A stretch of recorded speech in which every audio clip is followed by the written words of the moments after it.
ভাওয়াইয়া শিল্পীদের জীবনী ও কর্মকাণ্ড নিয়ে অনন্য বই আমজাদ হোসাইন। বঙ্গীয় লোকসংস্কৃতি ও লোকসঙ্গীতের অন্যতম জনপ্রিয় অঙ্গ হল ভাওয়াইয়া। অবিভক্ত বাংলার উত্তরাঞ্চল, অসমের পশ্চিমাঞ্চল এবং বিহারের উত্তর পূর্ব অঞ্চল জুড়ে ভাওয়াইয়া গানের বিস্তৃতি এবং জনপ্রিয়তা লক্ষ্য করা গেছে। গবেষকদের ধারণা, ভাওয়াইয়া গানের জন্মভূমি কোচবিহার রাজ্য এবং তার প্রতিবেশী রংপুর ও গোয়ালপাড়া জেলা। তবে এর সপক্ষে কিছু যুক্তির উপস্থাপন ছাড়া কোনো লিখিত তথ্য প্রদর্শন করা সম্ভব হয়নি। ঊনবিংশ শতকে ভাওয়াইয়া মৌখিক এবং প্রচলিতভাবেই গাওয়া হতো। কোনো লিখিত লিপি বা গ্রন্থের আকারে ভাওয়াইয়া গানের সংকলন এই সময়ে প্রকাশ পায়নি। ঊনবিংশ শতক এমনকি বিংশ শতকের প্রথম ভাগেও ভাওয়াইয়া নিম্নবর্গীয় মানুষ তথা কিষান কিষানির মুখের গান বলেই পরিগণিত হতো। আব্বাস উদ্দিন আহমেদ, সুরেন্দ্রনাথ রায় বসুনিয়া, নায়েব আলী টেপু প্রমুখ শিল্পীগণের প্রচেষ্টায় ভাওয়াইয়া গান মৌখিক রূপ থেকে লিপির আকার ধারণ করে। 1932 খ্রিস্টাব্দ থেকে 1940 খ্রিস্টাব্দের মধ্যে আব্বাস উদ্দিন আহমেদ এবং সুরেন্দ্রনাথ রায় বসুনিয়ার একাধিক গান রেকর্ডকৃত হয়। বৃদ্ধি পায় ভাওয়াইয়ার গুরুত্ব, সম্প্রসারিত হয় ভাওয়াইয়ার মর্যাদা। নিম্নবর্গীয় মানুষের মুখের গান হিসেবে পরিচিত ভাওয়াইয়া ধীরে ধীরে মধ্যবিত্ত মানুষের মধ্যেও জনপ্রিয়তা লাভ করতে শুরু করে। সঙ্গীত বিমুখ মুসলমান সমাজেও সঙ্গীত শোনা ও সঙ্গীত চর্চার ক্ষেত্র রচিত হয়। এক্ষেত্রে যিনি অগ্রগণ্য ভূমিকা পালন করেছিলেন তিনি কোচবিহার রাজ্যের কৃতি সন্তান আব্বাস উদ্দিন আহমেদ। সঙ্গীত অঙ্গনে বহুমুখী প্রতিভার অধিকারী আব্বাস উদ্দিন আহমেদ ভাওয়াইয়া সঙ্গীতকে মৌখিকতা থেকে যেমন লিপির আকার দিয়েছিলেন, তেমনি ভাওয়াইয়া সঙ্গীতকে আন্তর্জাতিক অঙ্গনেও পৌঁছে দিতে সক্ষম হয়েছেন। ভাওয়াইয়া সঙ্গীত সংগ্রহ, সুর প্রদান এবং অসংখ্য গানে কণ্ঠদান করে তিনি যে মৌলিক প্রতিভার পরিচয় দিয়েছেন, তার সেই বহুমুখী প্রতিভা লক্ষ্য করে গবেষকগণ তাঁকে ভাওয়াইয়া সম্রাট বলে আখ্যায়িত করেছেন।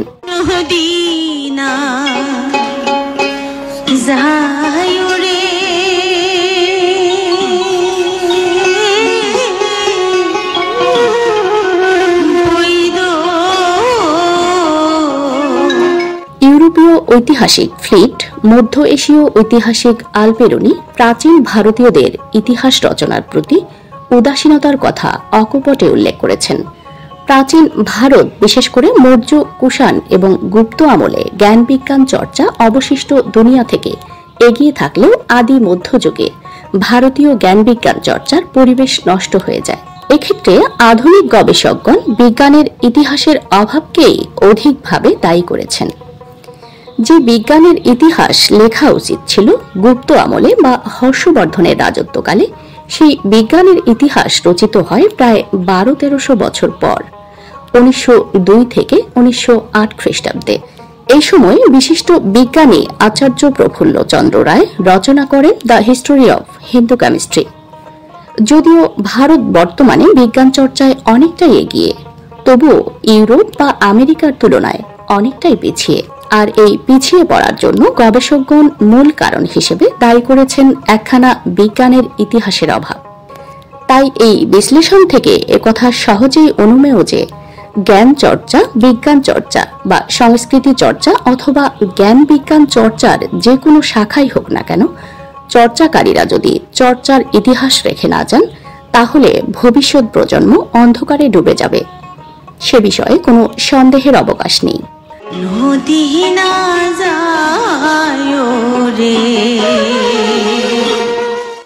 উত্তর ভারতীয় লোকসঙ্গীতের অন্যতম ঘরানা ভাওয়াইয়া। আর এই ভাওয়াইয়া শিল্প এবং শিল্পীদের অমর করে রাখতে এবং তাদের সঙ্গীত চর্চার ইতিহাসকে ভবিষ্যৎ প্রজন্মের কাছে দিশারি করে রাখতে বাংলাদেশের রংপুর জেলার বদরগঞ্জের লোকসংস্কৃতি গবেষক আশরাফুজ্জামান বাবুর প্রচেষ্টাকে তারিফ করতেই হয়। ভাওয়াইয়া সংশ্লিষ্ট গুণীজনদের নিয়ে লেখালেখি করে আশরাফুজ্জামান বাবু 2 বাংলাতেই খ্যাতি অর্জন করেছেন। এছাড়াও তিনি একজন বিশিষ্ট ছড়াকার এবং বাংলাদেশের বেসরকারি টেলিভিশনে প্রচারিত নাটকের নাট্যকার হিসেবে এক পরিচিত মুখ। তিনি সাম্প্রতিককালে ভাওয়াইয়া শিল্পী এবং শিল্পীদের কার্যকলাপকে ইতিহাসের অঙ্গীভূত করতে ইতিবাচক পদক্ষেপ গ্রহণ করেছেন। তিনি তার দীর্ঘ এবং নিরলস প্রচেষ্টার দ্বারা এপার বাংলা, ওপার বাংলা এবং অসমের বিভিন্ন অঞ্চল পরিভ্রমণ করে সাক্ষাৎকার গ্রহণ এবং নানা উপায়ে তথ্য সংগ্রহ করে প্রথম পর্বের ভাওয়াইয়া শিল্পীদের জীবনী ও কর্মকাণ্ড নিয়ে 2022 খ্রিস্টাব্দের ফেব্রুয়ারিতে প্রকাশ করেন তার প্রথম খণ্ডগ্রন্থ, যার শিরোনাম ভাওয়াইয়া গানের পরাণের বন্ধুরা। এই গ্রন্থে প্রায় 100 জন ভাওয়াইয়া শিল্পীর জীবনী ও কর্মকাণ্ড ইতিহাসে পরিণত করতে সক্ষম হয়েছেন।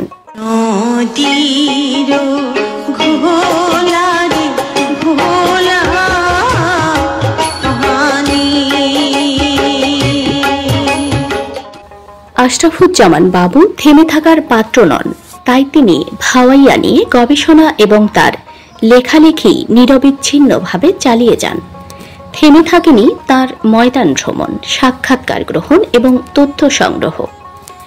ভাওয়াইয়া গানের পরাণের বন্ধুরা প্রথম খণ্ড প্রকাশ করার কয়েক মাসের মধ্যেই তিনি প্রকাশ করতে সমর্থ হন ভাওয়াইয়া গানের পরাণের বন্ধুরা দ্বিতীয় খণ্ড। এই দ্বিতীয় খণ্ড গ্রন্থখানির প্রকাশকাল 2022 খ্রিস্টাব্দের অক্টোবর।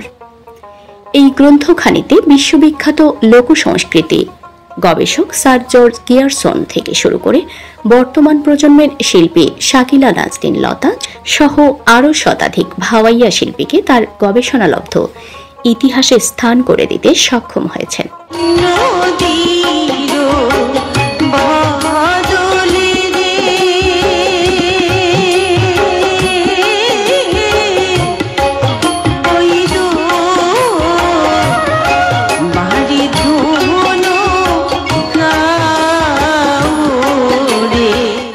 গত 17 ফেব্রুয়ারি 2023 ভারতের শিলিগুড়ির মেঠোসুর সঙ্গীতালয়ের আয়োজনে পশ্চিমবঙ্গের প্রখ্যাত ভাওয়াইয়া গুরু আজিমুদ্দিন মিয়ার 75তম জন্মদিন উদযাপন অনুষ্ঠানে তার সঙ্গে আমার সাক্ষাৎ হয়।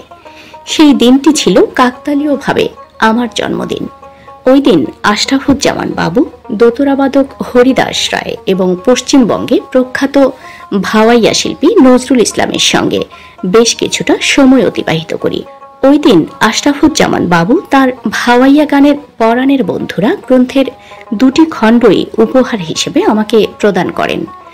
যে কোনো উপহারের তুলনায় বই আমার কাছে সর্বাধিক বড় উপহার। তাই জন্মদিনে দুখানি গ্রন্থ উপহার হিসেবে পেয়ে আমি খুশিতে আপ্লুত হয়ে যাই। তার গ্রন্থ দুখানির ভূয়সী প্রশংসা করতেই হয়।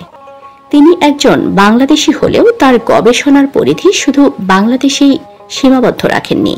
তিনি অক্লান্ত পরিশ্রম চালিয়েছেন এবং চালিয়ে যাচ্ছেন গোটা দুনিয়ার ছোট বড় সমস্ত স্তরের ভাওয়াইয়া শিল্পীদের তার গ্রন্থের অন্তর্ভুক্ত করতে। সংস্কৃতি গবেষণা কোনো দেশের সীমানা বা গণ্ডি মানে না, তা একজন দক্ষ গবেষকের ন্যায় প্রমাণ করতে সক্ষম হয়েছেন আশরাফুজ্জামান বাবু।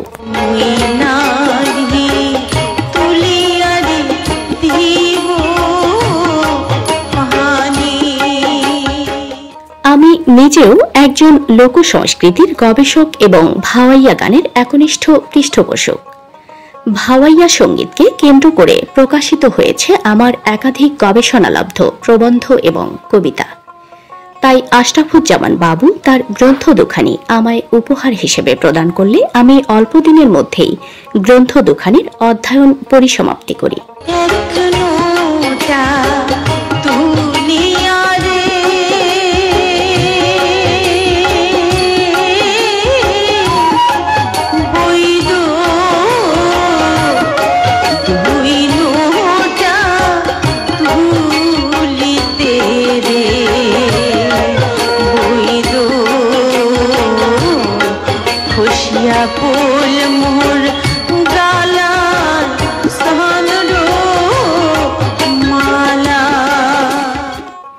গ্রন্থ দুখানি পড়ে যে অভিজ্ঞতা হয়েছে তা অবশ্যম্ভাবীভাবে আমার জ্ঞানের পরিধি বিস্তারে সাহায্য করবে বা করেছে। ইতিপূর্বে ভাওয়াইয়া গানের শিল্পীদের জীবন ও কর্মকাণ্ড নিয়ে অনেকেই চর্চা করলেও সেক্ষেত্রে সীমাবদ্ধতা লক্ষ্য করা গেছে। তাদের রচনায় ধারাবাহিক ও সামগ্রিক রূপ ফুটে ওঠেনি। সেক্ষেত্রে আশরাফুজ্জামান বাবু জাতি, ধর্ম, বর্ণ এবং দেশের সীমানা অতিক্রম করে সমগ্র ভাওয়াইয়া জগৎ নিয়ে কাজ করতে প্রয়াসী হয়েছেন। এক্ষেত্রে আরও অনেকেই কাজ করতে এগিয়ে এলেও তিনি এ বিষয়ে চিরকাল অগ্রদূত হিসেবেই গণ্য হয়ে থাকবেন। অব্যাহত এবং প্রবাহমান থাকুক তার প্রচেষ্টা। জাহাই